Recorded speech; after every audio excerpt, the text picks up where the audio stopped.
Hey, I'm Laura. Just quickly, we here at Grit TV are proud to bring you independently produced content every day. Now it's your chance to help us. Grit TV has been offered a $100,000 challenge grant. Every dollar you give right now between now and June 30th is worth $3 to us. We've only got a few more weeks to meet the match. Will you help? You can donate at our website, grittv.org. Meanwhile, enjoy this clip. We go now to Richard Falk. He is the UN Special Rapporteur on the occupied Palestinian territories. Richard, welcome to Grit TV. Glad to be with you, Laura. You issued a very strong statement immediately following the Israeli commando raid on the Freedom Flotilla. Give us the high points or the key points of that statement, and then I'd love your take on how the debate is playing out in the United States so far.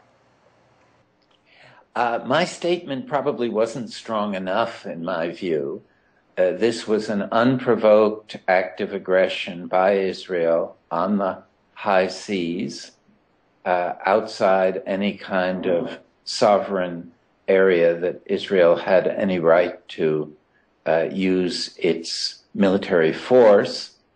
It used violence in a situation where it could have achieved the same results by escorting the ships to its ports.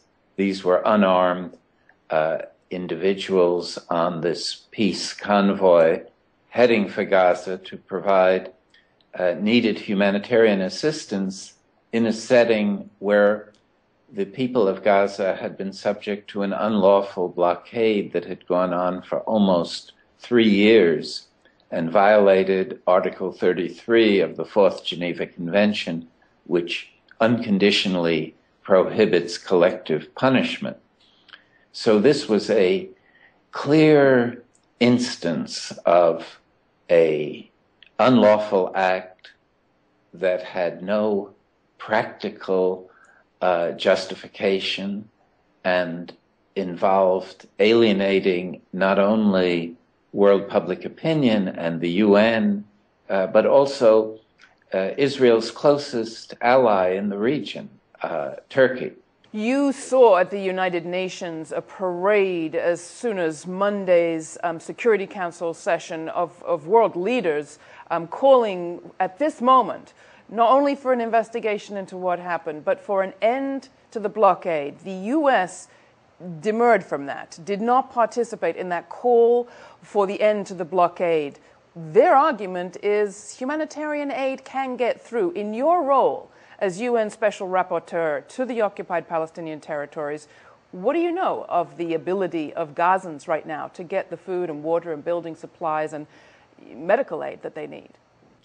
It is a shameful distortion of the reality to contend that Gazans are able to get the assistance that they need. The UN has confirmed just days ago that the situation that has always been extremely serious and critical has now deteriorated further.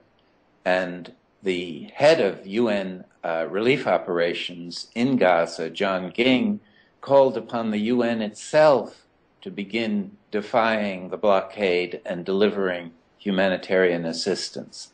So it is a shameful thing that the U.S. government should contribute to this misinformation about the nature of suffering that has been imposed on the people of Gaza and the responsibility of Israel and those that support Israel for continuing this set of conditions despite their unlawful and criminal character. Some people say, why did the flotilla, the Freedom Flotilla members go to these lengths, go to these extremes? Are they provoking an action like this against them?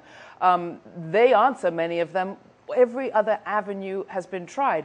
You have tried to get information, clear information. In your capacity, when you as Special Rapporteur, what was your experience of dealing with the Israeli authorities and the Americans on these issues?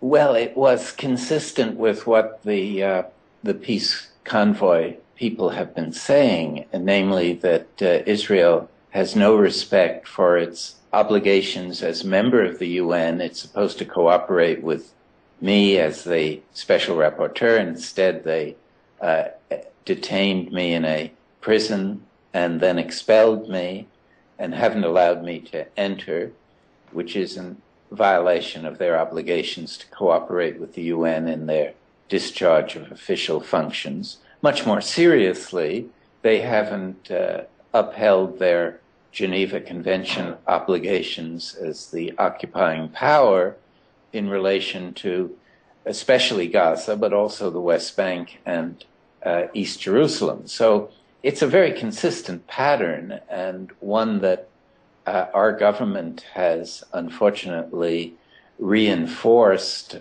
politically, economically, and psychologically in a way that is increasingly isolating the U.S. in world public opinion.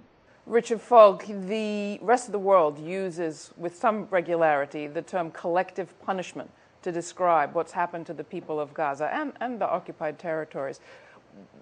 With respect to international law, of which that is a kind of violation, what body in the world has any ability to take action against Israel, against the United States? Who can actually enforce any of these laws? You, with your experience at the United Nations, you have hopes there? Well, the UN is no better or worse than the political will of its dominant members. And this means that the U.S. has been able to use its geopolitical muscle to protect Israel and its leadership from accountability under international law.